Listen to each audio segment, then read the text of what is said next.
Eight गुला point. आज का हमारा टॉपिक काफ़ी इंटरेस्टिंग है, नेशनल इनकम क्लास 12 से रिलेटेड। और आज मैं काफ़ी सारे कॉन्सेप्ट आपको बताऊंगी। मेरे वीडियो में एंड तक बने रहिएगा। बहुत इंपॉर्टेंट चैप्टर है ये क्लास 12 का, मैक्रो इकोनॉमिक्स का। तो है नेशनल इनकम, राष्ट्रीय आय, जिसके कॉन्सेप्ट्स हम पहले करेंगे। पिछली वीडियो में मैंने मोटा मोटा बताया था कि राष्ट्रीय आय मोटे मोटे होती क्या है, उसके बारे में एडवांस में जो उसके अंदर कीवर्ड्स आते हैं, वो कीवर्ड्स को जानना बहुत जरूरी है। तो पहला है, सबसे पहले आप जान लीजिए कि इनकम के दो क्लासिफिकेशन है। दो तरह की इनकम होती है, आय दो तरह की होती है। पहली है फैक्टर इनकम और दूसरी है ट्रांसफर इनकम। फैक्टर इनकम यानी कि साधन आय, और ये आपको एक तरफ से हस्तांतरण आय से बोलते हैं, ये आपकी साधन आय है। और ये ट्रांसफर हुई है, ट्रांसफर यानी एक से दूसरे को मिली है, तो हस्तांतरण आय है ये आय। ठीक। फैक्टर इनकम मीन्स कि वो इनकम जो आपको फैक्टर्स यानी साधनों से मिलती है। मेनली इकोनॉमिक्स में चार साधन होते हैं, चार रिसोर्सेज होते हैं: land, labour, capital and entrepreneurship. अब लैंड से हमें क्या इनकम मिलेगी? देखिए, फैक्टर इनकम पहले आप जानिए डेफिनेशन क्या होती है। वो इनकम जिसको आपने कोई सर्विस दी, कोई सेवा दी और उसके बदले में आपको मिली है, आपने कमाई है, वो आपको ऐसे ही नहीं मिली, आपको किसी चीज के बदले मिली है, कमाई आपने अर्न की है। तो हम लैंड, हमारा एक साधन है, फैक्टर है। लैंड के बदले हमें क्या मिलेगा? रेंट। मान लीजिए लैंड को हमने रेंट पे दे दिया, किराए पे दे दिया, किसी को दे दिया, तो उसको उसके बदले हमें किराया मिलेगा। या खुद भी यूज कर रहा है तो उस रेंट को हमने बचाया ना। तो किसी की जमीन है, मान लीजिए उस जमीन का किराया 10,000 रुपया, अगर वो दूसरों को देता है तो उसे 10,000 रुपए मिल जाएगा। खुद भी यूज कर रहा है तो उसने 10,000 रुपए तो बचा लिए ना अपने। तो एक तरह से लैंड से क्या इनकम मिली उसको? रेंट। तो फैक्टर इनकम, पहली फैक्टर इनकम, पहला साधन आय हो गया रेंट। दूसरा लेबर। लेबर यानी कि परिश्रम, यानी आप जो लोग लगाते हैं, लोग काम करेंगे या खुद काम कर रहे हैं या लोग लगे हुए हैं काम कर रहे हैं, तो उसके बदले उनको मिलता क्या है? कंपनसेशन ऑफ एम्प्लॉयज, कर्मचारियों का पारिश्रमिक। तो दूसरी साधन आय है कर्मचारियों का पारिश्रमिक। तीसरा फैक्टर क्या है? कैपिटल। कैपिटल यानी कि पैसा, पूंजी। पूंजी के बदले क्या मिलता है? पूंजी अगर हमने दूसरों को लोन पे दी तो हमें मिलेगा इंटरेस्ट, ब्याज। खुद भी अगर यूज किया हमने तो हमने उतना ब्याज बचा लिया, तो पूंजी के बदले हमें क्या मिला? इंटरेस्ट। और एंटरप्रेन्योरशिप जो हमारा उद्यम है, इसको उद्यम बोलते हैं। उद्यम, किसी भी काम से हमें क्या मिलता है? प्रॉफिट मिलता है। तो फैक्टर इनकम चार होती है। सबसे पहले रेंट, किराया, कर्मचारियों का पारिश्रमिक, कंपनसेशन ऑफ एम्प्लॉयज, इंटरेस्ट, ब्याज और लाभ। और ये हमें किसी न किसी सर्विस के बदले, ये हमारे पास चार तरह की सर्विस है, इसके बदले रिवार्ड के रूप में हमने अर्न की है, इनाम के रूप में हमने उसे प्राप्त किया है। फैक्टर इनकम क्लियर हो गया। अब ट्रांसफर इनकम क्या होती है? ये वो इनकम होती है जो आपने अर्न नहीं की है, आपने कमाई नहीं है, आपको मिली है, रिसीव की है, प्राप्त की है आपने एज ए हेल्प। जैसे कोई, अब मान लीजिए कोई दूसरी कंट्री है और इंडिया उसकी हेल्प में डोनेशन दे रहा है, तो उसने उसको प्राप्त की, तो वो उसकी इनकम कहलाएगी ट्रांसफर इनकम। ठीक है, दूसरी कंट्री की वो इनकम कहलाएगी ट्रांसफर इनकम या हस्तांतरण आय। दूसरा एग्जांपल समझिए, कोई विदेश में आपका फ्रेंड है, वो आपको गिफ्ट भेज रहा है, आपके बर्थडे पे गिफ्ट भेजा है किसी को से, या आपके पेरेंट्स ने आपके लिए गिफ्ट भेजा है बाहर से, तो वो भी आपकी कहलाएगी हस्तांतरण आय यानी ट्रांसफर इनकम। तो वो इनकम जो आपने रिसीव की है, नॉट अर्न, रिसीव की है बाय हेल्प, चैरिटी, डोनेशन, किसी भी तरीके से आपने रिसीव की है, तो इसको बोलते हैं ट्रांसफर इनकम। दोनों में डिफरेंस समझ में आया?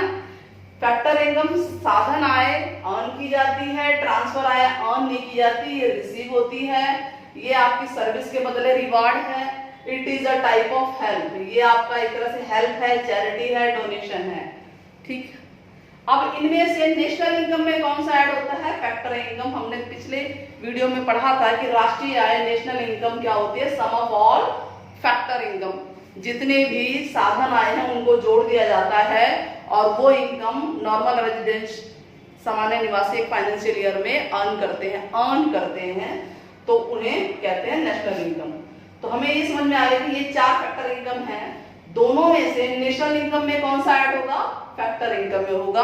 अब क्वेश्चन अगर आ गया कि ट्रांसफर इनकम को नेशनल इनकम में क्यों नहीं ऐड करते, why it is not added in national income, because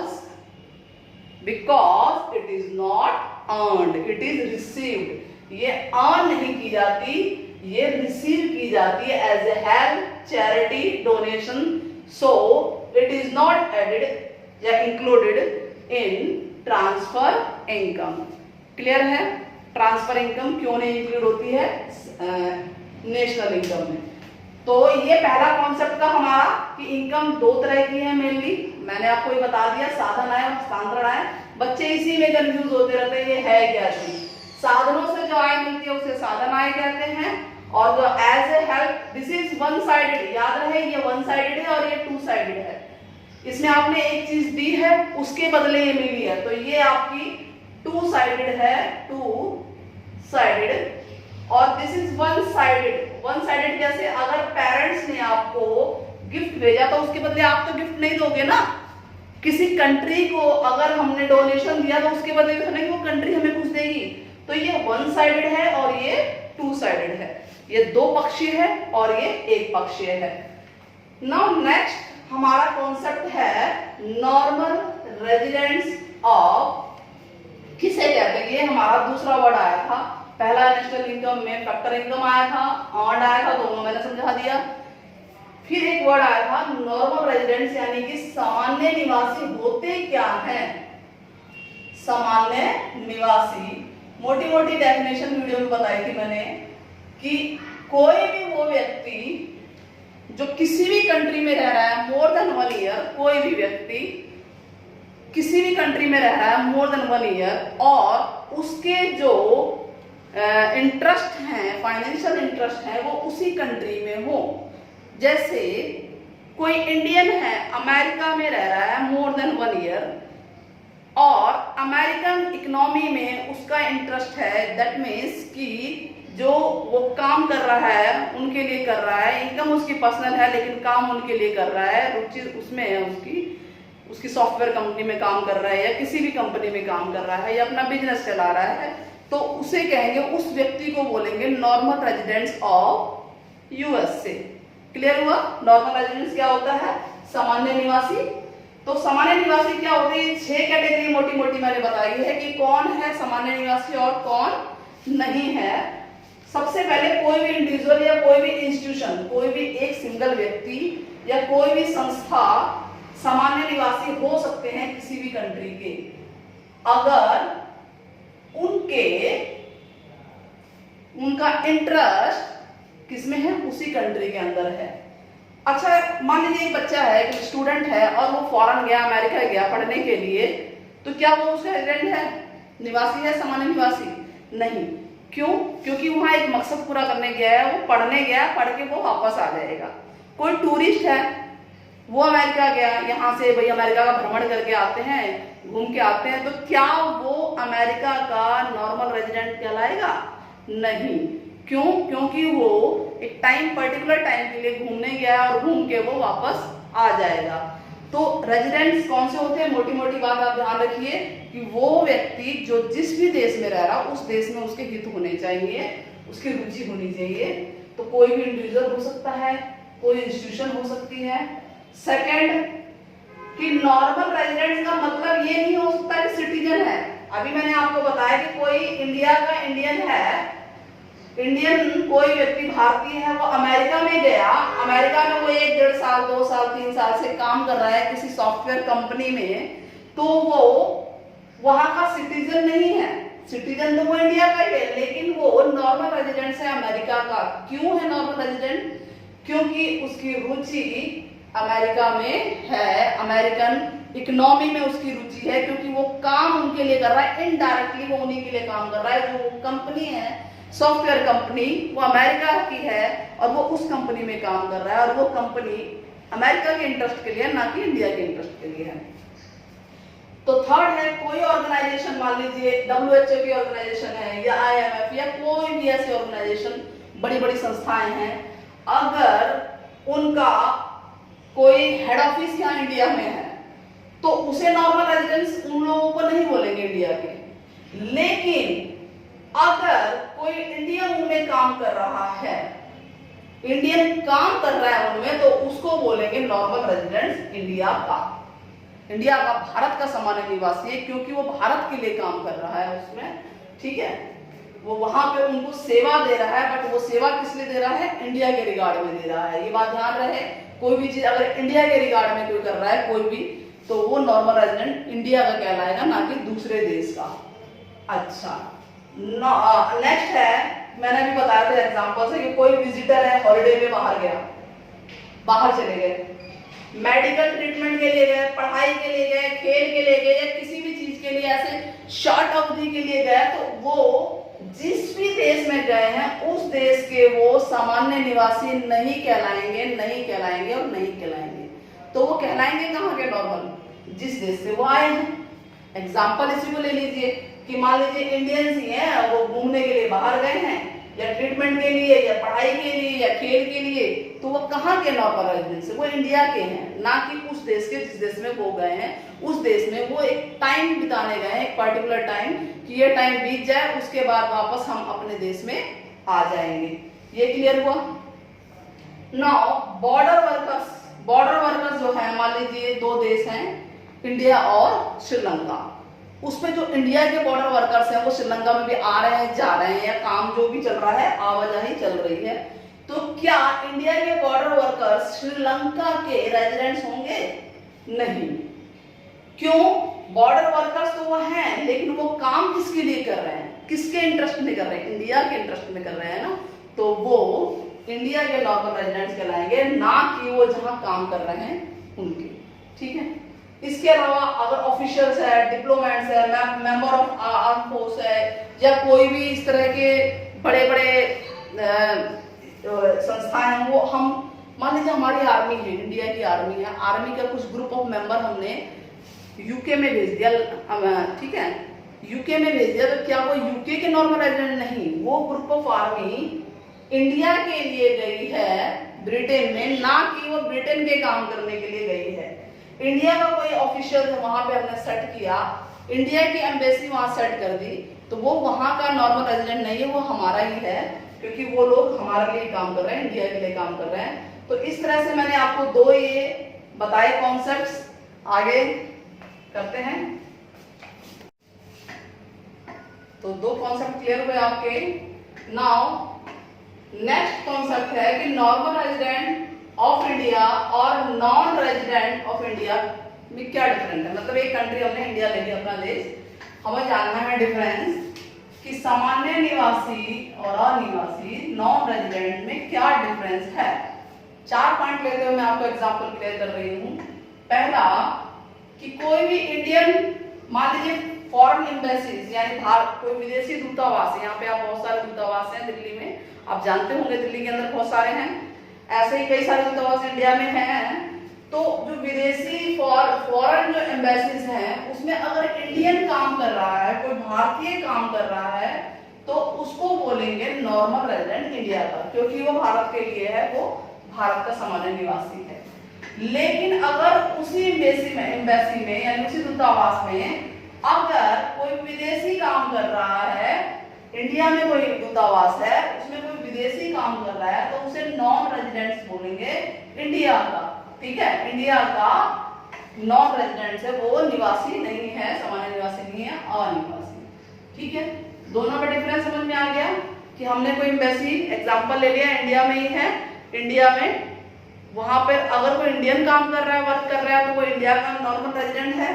लेकिन अगर कोई फॉरेनर है तो वो इंडिया का नॉर्मल रेजिडेंट नहीं है, वो नॉन रेजिडेंट कहलाएगा। ठीक है, सेकंड एग्जांपल लेते हैं हम कि मान लीजिए यहाँ पे कोई इंस्टीट्यूशन या बहुत बड़ी ऑर्गेनाइजेशन का कोई एक ऑफिस है, जैसे मान लीजिए WHO है, और वो इंडिया में उसका कोई ऑफिस है, वर्ल्ड बैंक या कोई भी इसका कोई भी मतलब आप लीजिए, तो इनका कोई हेड ऑफिस यहाँ पर है और वहां पे कोई इंडियन काम कर रहा है, यानी इंडियन एम्प्लॉय है, वो इंडिया के नॉर्मल रेजिडेंट कहलाएंगे। लेकिन अगर उसी ऑफिस में फॉरेनर वर्किंग कर रहे हैं तो उन्हें नॉन रेजिडेंट बोलेंगे, क्योंकि वो काम WHO के लिए कर रहे हैं। अब यहाँ पे ये काम आपको लग रहा होगा ये WHO के लिए काम कर रहा है, नहीं, ये जो है इनकी सेवा में लगा है, लेकिन इनके इंटरेस्ट जो है इंडिया में है।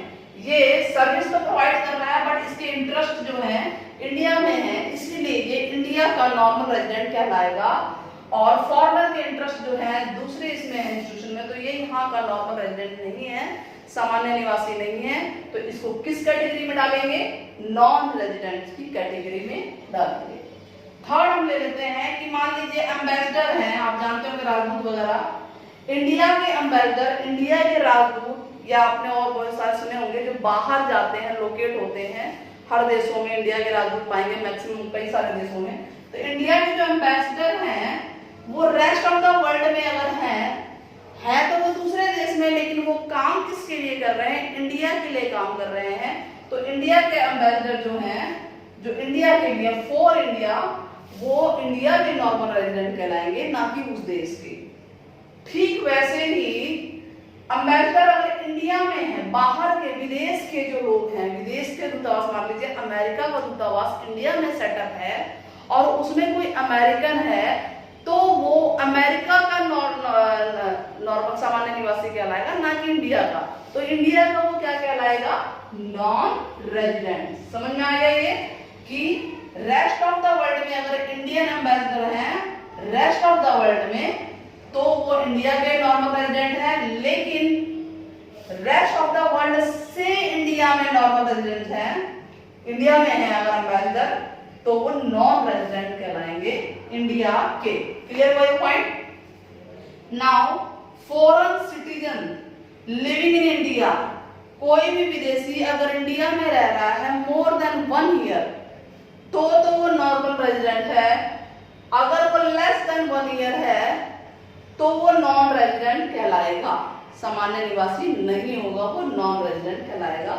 इन 4 पॉइंट से आपको क्लियर हो गया होगा कि कोई भी ऐसा व्यक्ति जो इंडिया का है या बाहर का भी है, बाहर का मोर देन 1 ईयर, उसके इंटरेस्ट अगर इंडिया में है, इकोनॉमिक इंटरेस्ट इंडिया में है, तो वो इंडिया का नॉर्मल रेजिडेंट है, नहीं तो नॉन रेजिडेंट्स की कैटेगरी में उसको डाला जाएगा। ये क्लियर है?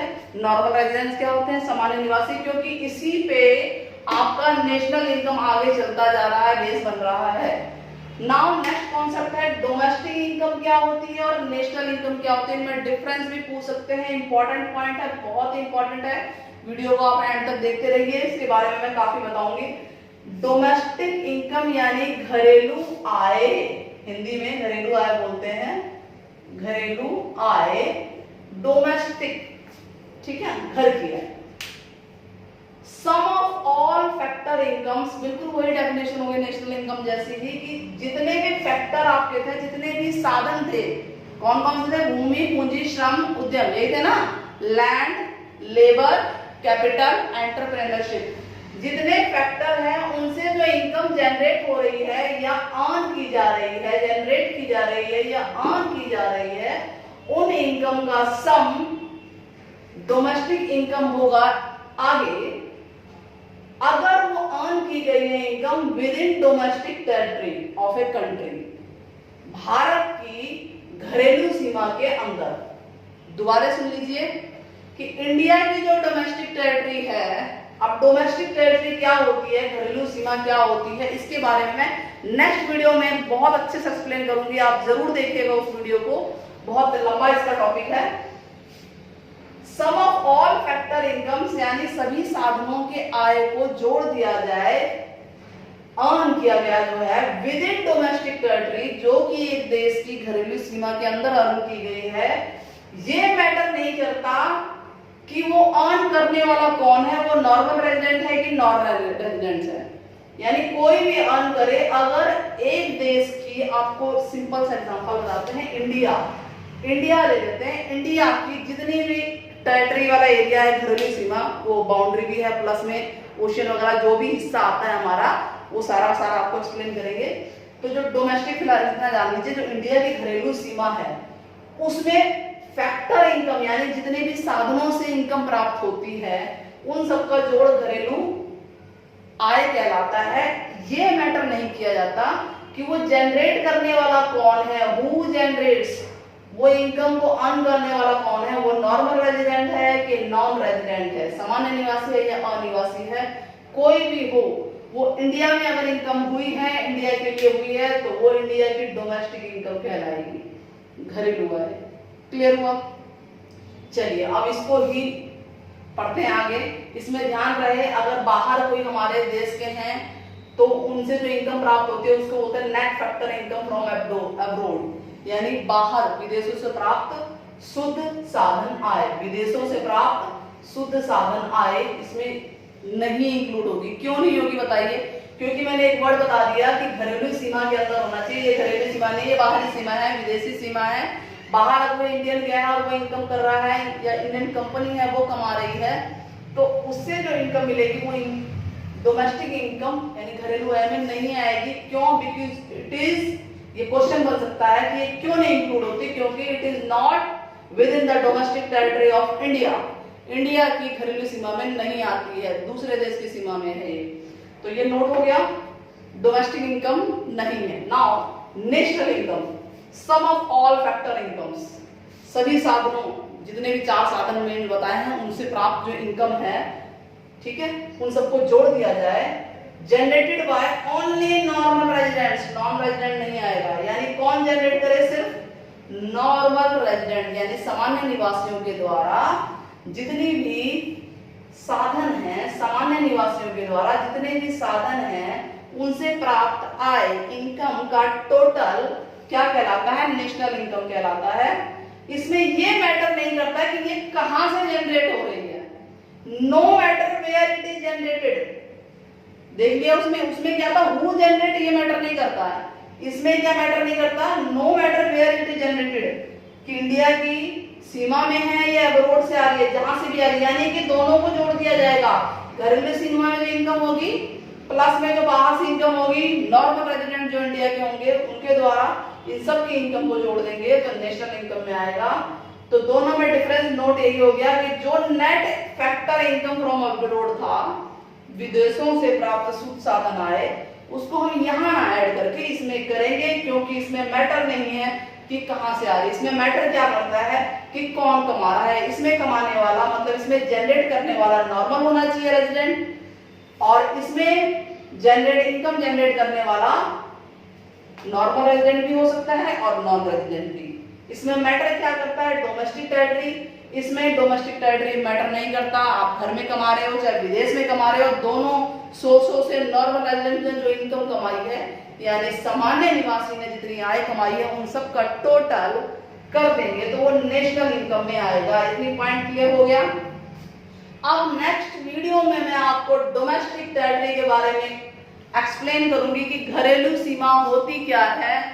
आपको अगर मेरी वीडियो पसंद आई होगी तो मेरे चैनल को लाइक, सब्सक्राइब, शेयर जरूर कीजिएगा और कमेंट बॉक्स में बताइएगा कि वीडियो आपको कैसी लगी। Thank you very much. जय हिंद।